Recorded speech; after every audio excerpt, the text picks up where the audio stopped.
श्री शिव महापुराण कथा विद्येश्वर संहिता का अष्टोदशो अध्याय में गुरु शब्द की व्युत्पत्ति तथा विघ्न शांति के उपाय। सूत जी कहते हैं, गुणान्धृत इति प्रोक्तम गुरु शब्दस्य विग्रह। जो गुणों का रोध करता है वह गुरु है। यह गुरु शब्द का विग्रह कहा गया है। गुणातीत परम शिव राजस आदि सविकार गुणों का अवरोध करते हैं, माने दूर हटाते हैं। सविकाराजम सादीनम गुणारुद्धते व्यामिते गुणातीति परस्यो गुण रूपम समासितम गुणत्रयम व्यवहाग्य शिवम बोधयाति तमसा विश्वस्तानां तो शिष्याणां गुरुरित्यभिधीयते। इसलिए वह सबके गुरु रूप आश्रय लेकर के स्थित हैं। गुरु विश्वासी शिष्यों तीनों गुणों को पहले दूर करके उन्हें शिव तत्व का बोध कराते हैं, इसलिए गुरु कहलाते हैं। बुद्धिमान शिष्य को उन गुरु के शरीर को गुरु लिंग समझना चाहिए। तस्मात् गुरु शरीरम तो गुरुलिंगम भवेत बुधा गुरुलिंगस्य ऊर्जम तो गुरु शुश्राणम भवेत। गुरु जी की सेवा सत्कार से ही गुरुलिंग की पूजा होती है। शरीर मन वाणी की गई गुरु सेवा से शास्त्र ज्ञान प्राप्त होता है।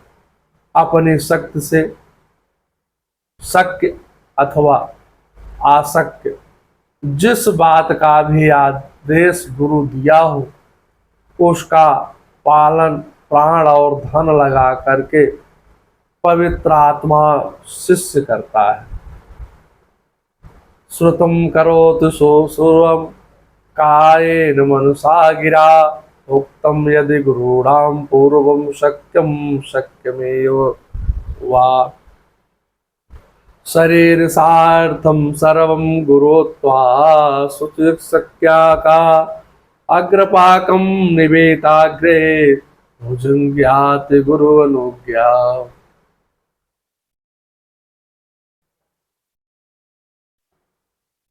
इसलिए इस प्रकार अनुशासित रहने वाले शिष्य को ही शिष्य कहा जाता है। अनुशासित रहने वाले को शिष्य कहा जाता है। शरीराद्यम अर्थक सर्वगुरोत्वाशुसुत्यम अग्रपाकम निवेदम भुजिंद्याति गुरु अनुग्रह।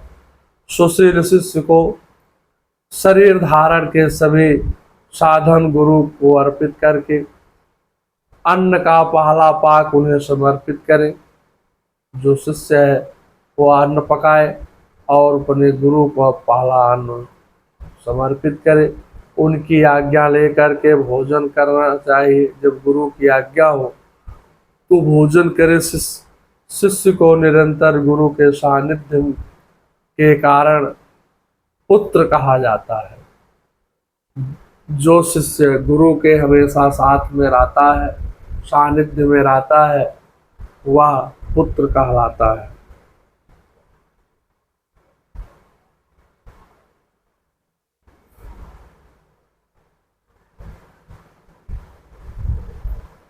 जीवा रूप लिंग से मंत्र रूप शुक्र का कान रूपी योनि में आधान करके जो पुत्र उत्पन्न होता है उसे मंत्र पुत्र कहते हैं। उसके अपने पिता स्वरूप गुरु की सेवा करनी चाहिए।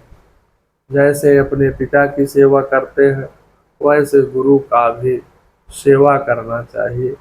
शरीर को उत्पन्न कराने वाला पिता तो संसार प्रपंच पुत्र को डुबोता है। ज्ञान देने वाला गुरु पिता संसार सागर से पार कर देता है।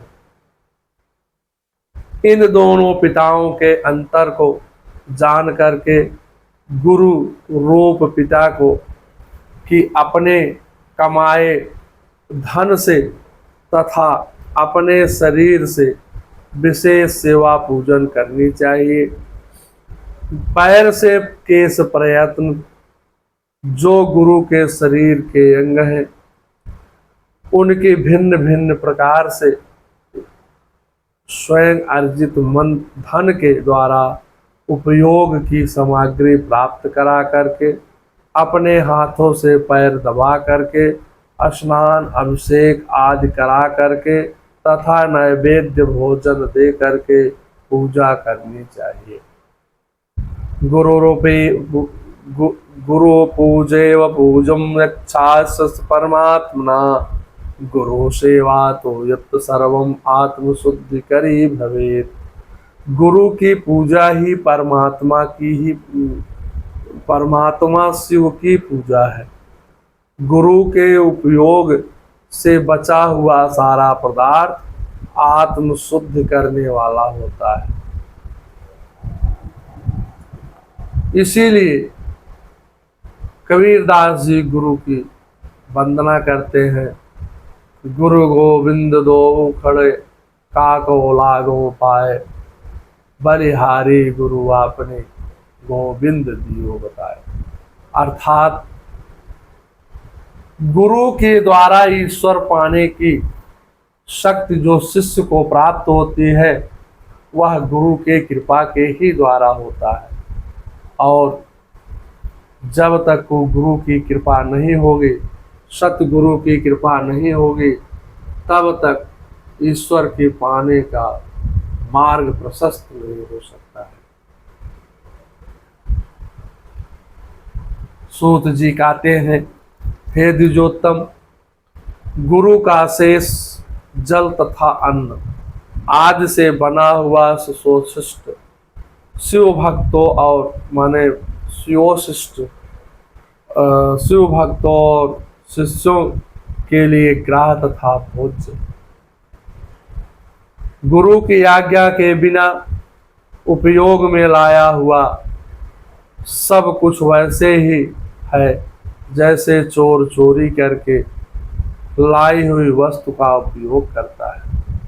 इसलिए गुरु की शरण में रहें तब तक बिना उनकी आज्ञा का कोई भी कार्य ना करें। गुरु से विशेष ज्ञानवान पुरुष अगर मिल जाए तो उसे भी यत्न पूर्वक गुरु बना लेना चाहिए, इसमें कोई संशय नहीं है। लेकिन महत्व दोनों को देना चाहिए। अज्ञान रूपी बंधन से ही छूटना जीव मात्र के लिए साध्य पुरुषार्थ है। गुरु अनुग्रह विहंतम चौरवस्कम भवेत गुरोरप विशेषज्ञम यतनादिगृहीतम वै गुरुम। अज्ञान रूपी बंधन से छूटना जीव मात्र के लिए साध्य पुरुषार्थ है। जो विशेष ज्ञानवान वही जीव को उस बंधन से छुड़ा सकता है। जिसको ज्ञान है, जो विशेष प्रकार की ज्ञान रखते हैं, वही बंधन से जीव को छुड़ा सकते हैं। कर्म की सांगोपांग पूर्ति के लिए पहले विघ्न शांति करनी चाहिए। निर्विघ्नता पूर्वक तथा सांग संपन्न कार्य ही सफल होता है। इसलिए सभी कर्मों के प्रारब्ध में बुद्धिमान व्यक्ति को विघ्न विनाशक गणपति महाराज की पूजा करनी चाहिए। सभी बाधाओं को दूर करने के लिए विद्वान व्यक्ति को सभी देवताओं की पूजन करनी चाहिए। गणेश भगवान की पहले पूजा करनी चाहिए। गणानांतम गणपति गुंगवामय विरानांतम प्रेपति गुंगवामय निधिनांतम निधिपति गुंगवामय अशोहम जानम तुम जस गर्भदम्मा। और इसके बाद गणेश पूजन के बाद सभी देवताओं की पूजा, देवियों की पूजा करनी चाहिए। ज्वर आदि ग्रंथों को आध्यात्मिक बाधा कही। अब रोग के बारे में बताते हैं। ज्वर आदि ग्रंथ रोग आध्यात्मिक बाधा कही जाती है। पिचास तथा सियार आदि का दिखना, बाबी जमीन पर उठाना,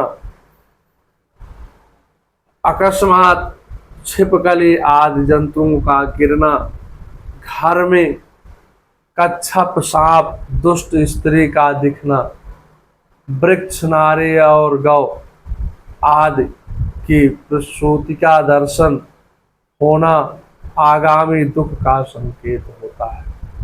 अगर इतनी चीजें आपको दिखाई दे, घर पर आए, तो वह दुख का कारण ही होता है। यह अधिभौतिक बाधा मानी जाती है। किसी पवित्र वस्तु का गिरना, बिजली गिरना, महामारी, ज्वर मारी, हैजा, गोमारी, मुंहसूरिका, मसूरिका एक प्रकार का यह शीतलता रोग है। जन्म नक्षत्र पर ग्रहण संक्रांति, अपनी राशि में अनेक ग्रहों का योग होना तथा दुख स्वप्न दर्शन आदि दैविक बाधा कही गई है। सब चांडाल और पतित का स्पर्श, इनका घर के भीतर आना भावी दुख का सूचक होता है। बुद्धिमान व्यक्ति को चाहिए कि उस दोष की शांति के लिए शांति यज्ञ करे। किसी मंदिर, गौशाला, यज्ञशाला अथवा घर के आंगन में जहाँ 2 हाथ ऊंची जमीन हो, उसे अच्छी तरह से साफ करके उस पर एक भार धान रख करके उसे फैला दे। उसके बीच में कमल बनावे तथा कोण सहित 8 दिशाओं में भी कमल बना दे। फिर प्रधान कलश में सूत्र बांध करके गूगल की धूप बत्ती दिखा करके उसके बीच में दिशाओं में बनाए गए कमलों पर अन्य 8 कलश स्थापित करे। 8 कलशों में कमल, आम्रपल्लव, कुशा डाल करके गंध आदि पंचद्रव्यों से युक्त मंत्रपूत जल से उन्हें भरें।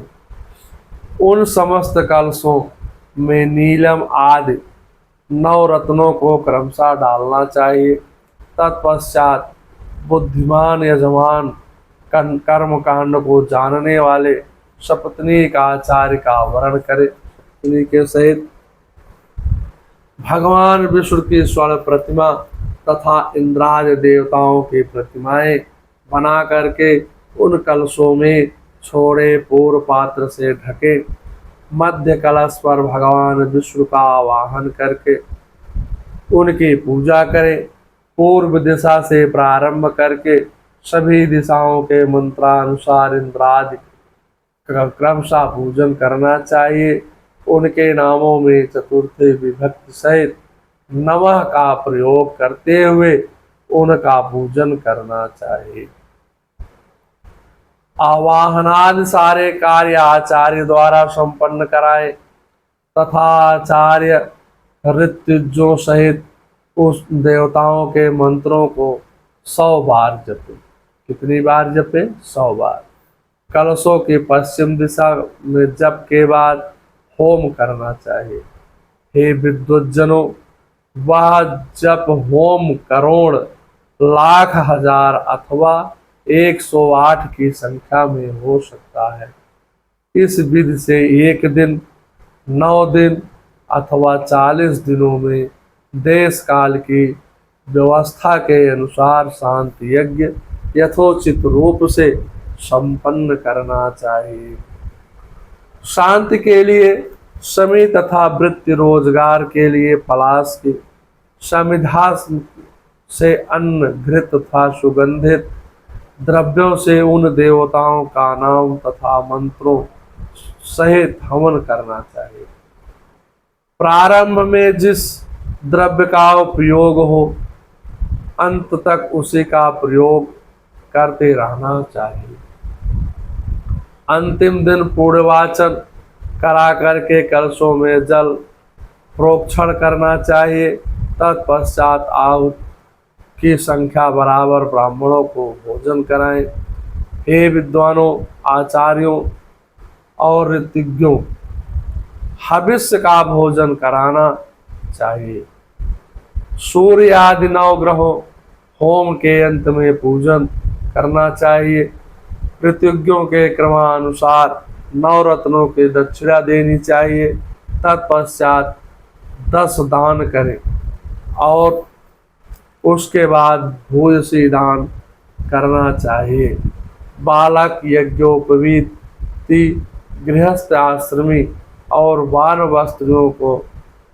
वानप्रस्थियों को धन का दान करना चाहिए। तत्पश्चात कन्या, सधवा और विधवा स्त्रियों को देने के अंतर बची हुई तथा यज्ञ में बची हुई सारी सामग्री आचार्य को समर्पित कर देना चाहिए। कन्याम सर्वभातृणाम विधवानाम तथा परम धर्मोपकारान् सर्ववाचार्यं निवेदेत। उत्पातानां चामारेणं दुःखस्वामी यमा स्मृता तस्मादस्यं प्रेतं कालदानं प्रदापेन।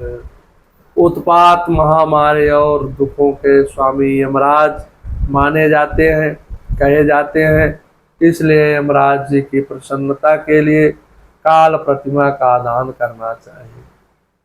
100 निष्क या 10 निष्क के परिमाण पास तथा अंकुश धारण की हुई पुरुष के आकार की स्वर्ण प्रतिमा बनाएं। उस स्वर्ण प्रतिमा का दक्षिणा सहित दान करें। उसके बाद पूर्ण आयु प्राप्त करने हेतु तिल का दान करना चाहिए। रोग निवारण के लिए घृत में अपनी परछाई देख करके दान करना चाहिए। 1000 ब्राह्मणों को भोजन कराना चाहिए। धन अभाव में 100 तथा यज्ञ यथाशक्ति ब्राह्मणों को भोजन कराना चाहिए। भूत आदि शांति के लिए भैरव की महापूजा करें। अंत में भगवान शिव का अभिषेक नैवेद्य अर्पित करके तथा ब्राह्मणों को भूर भोजन कराना चाहिए। इस प्रकार यज्ञ संपन्न करने से दोषों की शांति हो जाती है। इस शांति यज्ञ के प्रतिवर्ष फाल्गुन मास में आयोजन करना चाहिए। शुभ अशुभ दर्शन होने पर तुरंत 1 महीने के भीतर यज्ञ का आयोजन करना चाहिए। महापाप हो जाए तो भैरव की पूजा करनी चाहिए। महाव्याधि हो जाए तो यज्ञ का पुनः संकल्प लेकर के उसे संपन्न करना चाहिए। अकिंचन दरिद्र व्यक्ति तो केवल दीप दान कर दे। उतना भी ना हो सके तो स्नान करके कुछ दान कर दे। 108, 1000, 10,000, 1,00,000, 1 करोड़ मंत्रों से भगवान सूर्य को नमस्कार करे। इस नमस्कारात्मक यज्ञ से भी देवता प्रसन्न हो जाते हैं। सर्वांगल मांगल्ये शिवे सर्वार्थ साधिके शरण्ये त्र्यंबके गौरी नारायणी नमस्तुते।